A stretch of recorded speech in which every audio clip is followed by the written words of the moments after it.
এ ছোট ভাই, এ বোদ্দা কি খবর? আজ এ রাতে রোজা রাখবি তুই?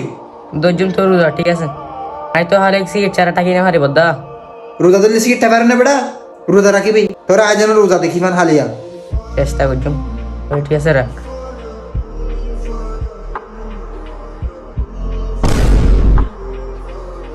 এ মামা 5 প্যাকেট সিগারেট দে। ও ভাই না, তুই 5 প্যাকেট সিগারেট কি করবি? আই হালি আর রোজা দিজুম দে আল্লাহ 5 প্যাকেট আজ সিগারেট খাইম দে। তুই তো হলে হালিয়া রোজা রাখিবি নাকি? তুই তো হলে বিশেষ সিগারেট হয় বেটা। আই এদিনে 2টা না 10 বারে অনেক কি হনেন। তুই কেন করে রোজা রাখিবি? তাড়াতাড়ি সিগারেট দন। ঠিক আছে, সিগারেট দিক তোরে।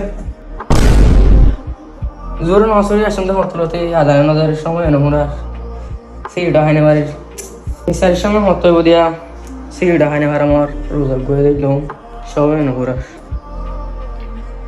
আমাদের সমাজে কিন্তু এখনো এরকম মানুষ আছে যারা সিগারেট খায়, সিগারেট খাওয়ার জন্য পাগল হয়ে যাচ্ছে। আপনার এলাকায় থাকলে অবশ্যই কমেন্ট করে জানাবেন।